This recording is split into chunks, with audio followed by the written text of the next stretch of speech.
Imagine spending, you know, millions of dollars and thousands of engineering hours Yeah. programming this state-of-the-art multi-axis robot just to perfectly install a car part that does, well, absolutely nothing. Welcome to the deep dive. I mean, it is the ultimate engineering tragedy. Right. And the scary part is that it happens every single day, not just on, advanced factory floors, but in the digital workflows, the email chains, and the calendars of almost every company out there. Exactly. And we have a really brilliant stack of research to dissect with you today. We're looking at everything from highly technical engineering blogs and project management teardowns, all the way to Walter Isaacson's insights on Elon Musk's operational playbook. It's a great stack. It really is. And our mission here is to figure out how to transform rigid, stagnant, standard operating procedures, your typical SOPs, into lean, high-velocity engineering tools. Now, I spend my life auditing workflows as a productivity consultant, so I'm always hunting down those bottlenecks that slow teams down. But you bring the perspective of a seasoned systems engineer. Yeah. You look at organizational architecture, pretty much the exact same way you look at a complex code base.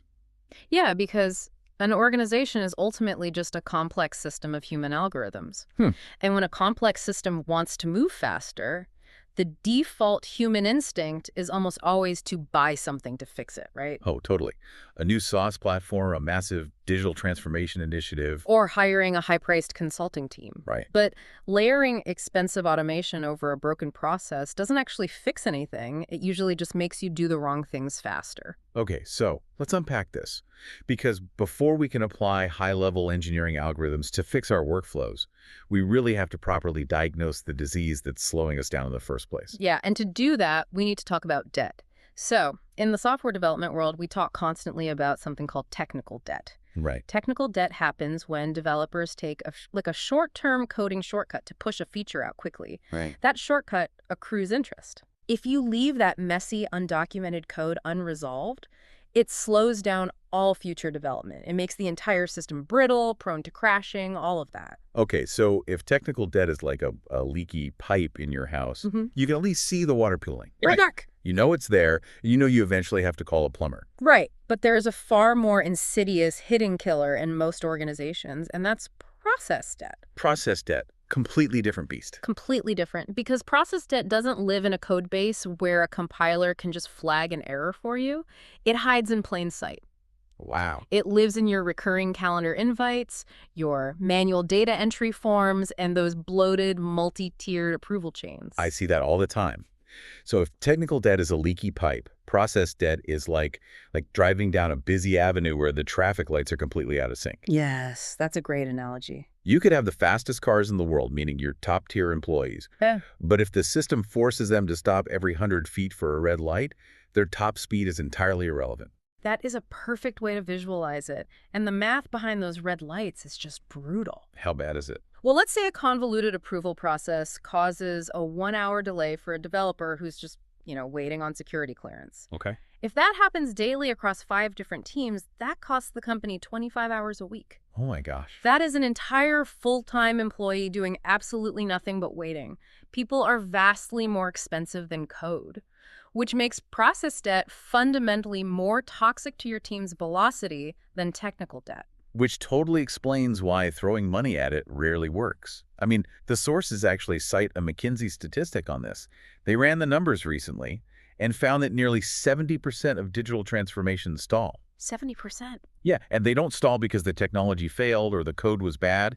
They stall because the company never resolved the underlying process debt. Exactly. You cannot automate your way out of organizational chaos.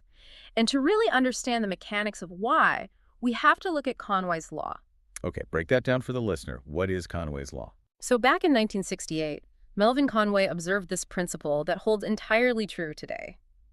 He said that organizations design systems that are essentially just mirrors of their own internal communication structures. Okay, so how does that actually manifest in a company's day-to-day operations? Well, let's say you have an e-commerce company, right? Mm-hmm. And the billing department literally never speaks to the user interface design team. Right, totally siloed. Exactly. They sit on different floors, they have different leadership.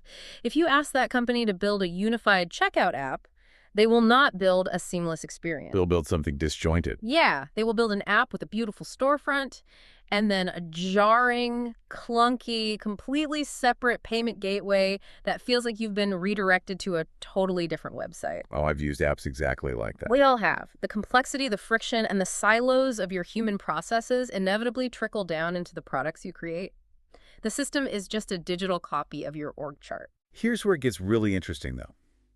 Because if our products and our workflows are just reflections of our flawed communication, then buying a new project management tool isn't going to save us. No, not all. We have to fundamentally change how we reason about our problems.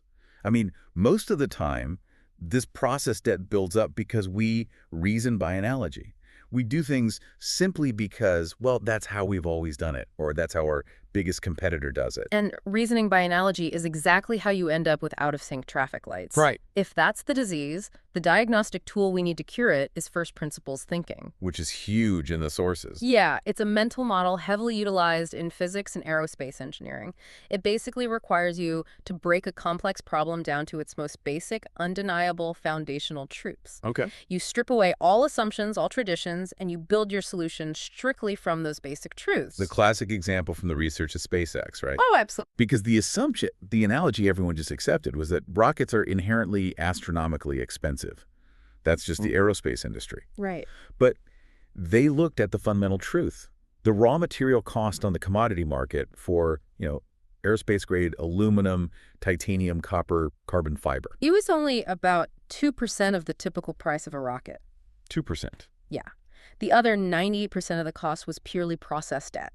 Wow. It was bloated manufacturing methods, legacy supply chains, and just unquestioned assumptions. By reasoning from the actual cost of the atoms, they brought manufacturing in-house, designed reusable components, and radically dropped the price of spaceflight. But let's bring this down to earth for the listener who is, managing a team this week. How does first principles apply to something every day, like project management? Sure. Because right now, the standard analogy is always, are we using Agile or Waterfall?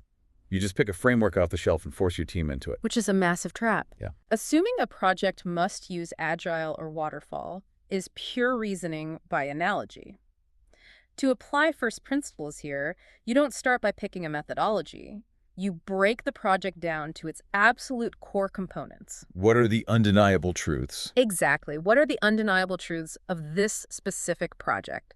You have a specific number of people, you have a hard deadline, you have a rigid budget constraint, and you have a clear end goal. So instead of saying we have to do 2-week Agile sprints because that's what all the cool tech companies do, you look at the actual work. Right. Like if you're building a highly regulated medical device, 2-week sprints might be fundamentally incompatible with the necessary FDA compliance checks. Precisely. You build the workflow around the specific constraints of the goal, not around some catchy framework you read about in a business book.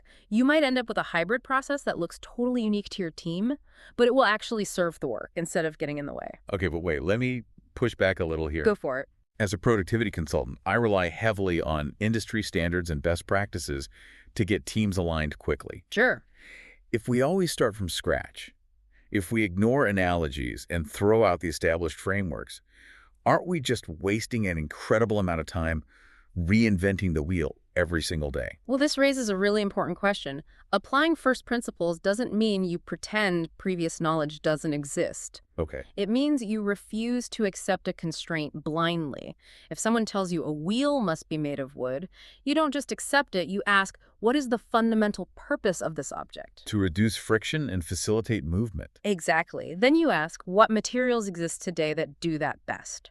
You might still end up with a wheel, but you'll build it out of a modern rubber compound. I see. It's about discarding the blind assumption to ensure the core problem you are solving is actually valid. Okay, so once you're thinking in these fundamental truths, how do you practically apply that to cure the process debt? This brings us to a really fascinating framework from the sources.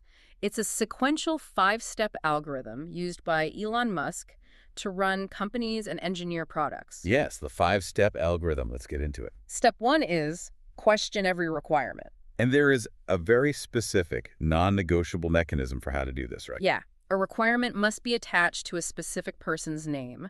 It can never be attached to a nebulous department like legal or safety or compliance. I love this from an accountability standpoint Mm-hmm. because you literally can't interrogate a department. I see companies hide behind legal says no all the time. All the time. But legal is usually just a shield to prevent anyone from having to do the hard work of updating a 10-year-old compliance manual. Exactly. Tracing a requirement to an individual allows for direct interrogation of its current relevance. You can't ask a department why a rule exists, but you can ask Bob in legal. Right. And what's fascinating here is a specific warning attached to this step. Requirements from smart people are actually the most dangerous. That feels completely counterintuitive. Why are the smart people dangerous? Because others are too intimidated to question them. Oh, wow. Think about it. If a brilliant senior engineer or a respected executive puts a constraint on a project, the junior team members assume there must be some complex, profound reason for it. They don't want to look stupid. Exactly. They don't want to look foolish by asking, why are we doing this? So they just accept it, and the rule becomes gospel. Step 1 demands that you question it, no matter who gave it to you. You have to make the requirements less dumb. Which is the perfect setup for step 2. Delete any part or process you can. Yes. Because psychologists call this additive bias. Human beings have this natural tendency to solve problems by adding things, just in case. Just in case. Let's add an extra sign-off just in case. Yeah. Let's add a new mandatory data field to this intake form just in case we need to track it later. And that additive bias is exactly how those out-of-sync traffic lights get installed. Every time there is a minor incident or mistake, management adds a new rule or approval step to ensure it never happens again. And over years, those steps pile up into an impenetrable wall of bureaucracy. Right. To fight this, you apply the 10% rule. If you aren't forced to add back at least 10% of the things you deleted, you simply aren't deleting enough. Now, as someone who audits workflows for a living, I can tell you this step terrifies most managers. I bet. It's like packing for a cross-country road trip and intentionally throwing out your spare tire just in case you don't need it. In a business context, deleting a step might mean risking a compliance failure or a software bug hitting production. How do we actually make teams comfortable with the massive risk of deleting things? It requires a fundamental shift in how we perceive risk. The risk of maintaining unnecessary tangled complexity is actually a far greater threat to your team's velocity and stability than a missing step. Yeah, because complex systems fail in complex ways. Every extra handoff, every extra approval is a point of friction and a potential point of failure. You have to aggressively cut the bloat, test what happens, and only add back the pieces that prove themselves to be absolutely critical to the structural integrity of the process. Okay, so we've questioned the smart people. We've forced them to put their names on the requirements. We've hacked away the bloated just-in-case steps. We have a lean core remaining. Right. But here's the trap. Once you've ruthlessly deleted the bloat, the immediate temptation is to unleash your engineers to optimize what's left. And if you haven't thoroughly verified that the remaining core is actually necessary, you commit the ultimate engineering sin. Which brings us to step 3. Step 3 is simplify and optimize. But possibly the most common error of a smart engineer is to optimize a thing that should not exist in the first place. Yes, if you skip step 2, the deletion phase, and go straight to optimization, you are wasting brilliant talent. Because our educational system trains us to be convergent thinkers.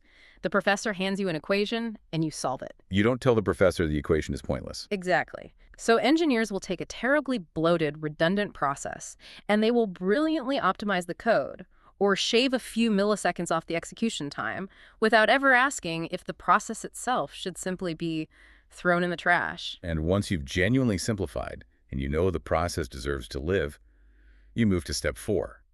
Accelerate cycle time. Speed matters. Faster cycles mean quicker learning and higher throughput. But if you're digging a grave, don't dig faster. Right.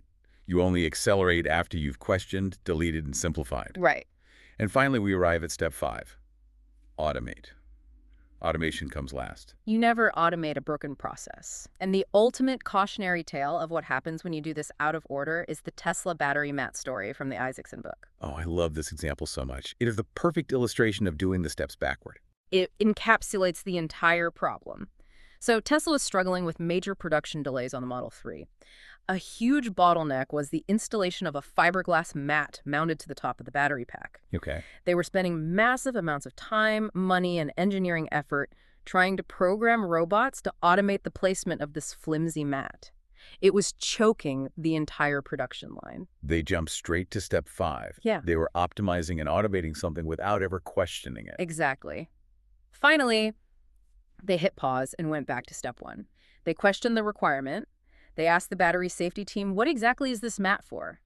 The safety team said, oh, it's for noise and vibration reduction. Okay, well, that sounds entirely logical. Right, it does. Yeah. But they followed up. They went to the noise and vibration team and asked them about the mat. And that team said, no, we don't need that for noise. That mat is for fire safety. Incredible. Well- It's pure Conway's Law in action. Two siloed departments, completely disjointed, and literally nobody actually knows why the requirement exists. Total siloed assumptions. Yeah. So they applied first principles. They tested the reality of the physics.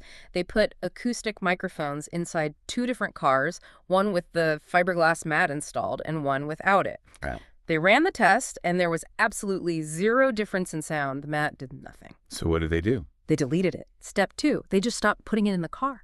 They had spent untold hours and capital trying to build a sophisticated robotic automation system for a part that literally served no purpose. Oh, so what does this all mean for you listening right now? If you are managing a team, your process debt isn't hiding in a code base. It's sitting in that recurring Thursday sync up on your calendar that nobody actually needs to attend. Yep.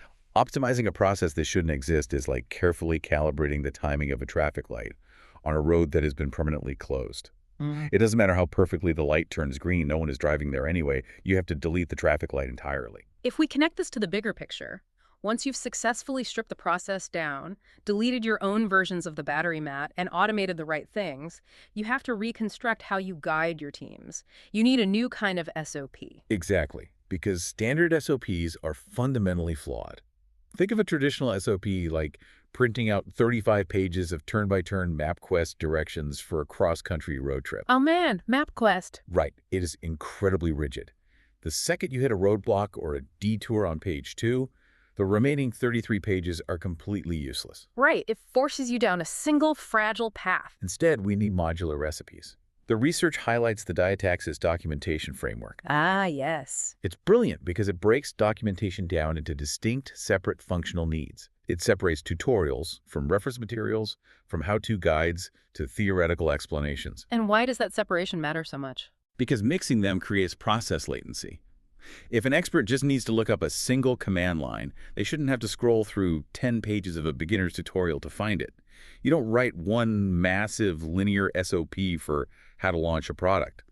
You have a modular guide for setting up the server, a separate reference sheet for the legal codes, and a distinct tutorial for the marketing copy. That makes total sense. They're interchangeable. If legal code changes, you just swap out that one module without rewriting the entire 35-page manual. And the ultimate evolution of this modular, automated approach is a concept called policy as code. Policy as code. This is the truest manifestation of Step 5 automation applied to organizational governance. In a traditional process-heavy environment, governance operates on a trust and verify model. Trust and verify. Right. A developer writes some code, or an employee drafts a contract, and then a human being, a security auditor or a manager, reviews a manual checklist later to verify it was done right. Which introduces massive process latency. You're waiting days for a human to read a checklist. Exactly. Policy as code shifts the paradigm to verify then trust. Okay, how does that work? You take those human governance rules like compliance standards or security requirements and you translate them into simple machine-readable scripts. So let's say your company policy is that all new servers must be encrypted. Sure. Instead of a manager checking that later, you write a script. When an engineer tries to spin up an unencrypted server, the script recognizes the missing parameter and instantly blocks the action.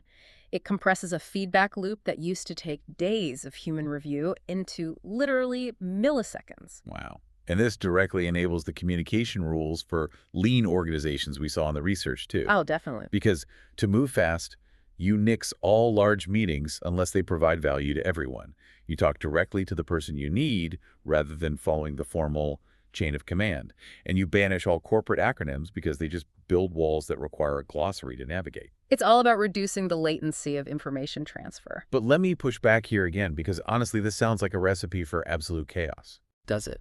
I mean, if we ditch the chain of command, cancel the oversight meetings, and just rely on decentralized modular recipes where people talk directly to whoever they want, doesn't that require a company entirely staffed by top-tier, flawless super performers? Normal companies have average employees who make mistakes. Doesn't heavy bureaucracy exist precisely to catch those mistakes? It's a very valid concern, and it's exactly why the steps have to be followed in order. True first principle systems don't just embrace chaos. They replace human bottlenecks with automated guardrails. That's why policy as code and CI/CD pipelines are so crucial. Okay, explain the CI/CD pipeline mechanism for the listener who might not be in software development. CI/CD stands for continuous integration and continuous deployment. Okay. In practice, it's a mechanism where any new work, like a piece of code or even a new website layout, is automatically tested in an isolated sandbox environment before it is ever allowed to merge into the live product. I see. You aren't removing the safety net. You are removing the human delay in checking the safety net. You give people the freedom to move fast and communicate directly because the system itself, the automated testing, the policy scripts, will instantly catch the error before it hits production. That's really brilliant. You engineer the system so that doing the right thing is the easiest path, and doing the wrong thing is automatically blocked by the architecture itself. That is a phenomenal distinction. Mm. The bureaucracy isn't the safety net. It's just a really slow, expensive, manual way of looking at the safety net. Exactly. So, bringing this all together for you listening, to move fast and scale effectively, you cannot just buy a new SaaS tool and layer it over your existing chaos. You have to actively hunt down process debt. You have to apply the algorithm sequentially. Yes. Question the smart people and force them to put their name on the requirement. Delete ruthlessly until it hurts, relying on the 10% rule. Simplify the lean core that remains. Accelerate the cycle time. And only then, when you are absolutely certain the process deserves to exist, do you automate it with intelligent guardrails. This raises a really important, provocative thought for you to ponder this week. Yeah, look at the most rigid, frustrating rule or the most bloated recurring meeting on your calendar right now. Find out exactly whose name is actually attached to it, not the department, the specific person. And then ask yourself, what would actually happen if you just stopped doing it tomorrow? You might just find your own fiberglass battery mat. Find your battery mat and delete it. Thank you so much for joining us on this deep dive. Keep questioning the requirements, and we'll see you next time.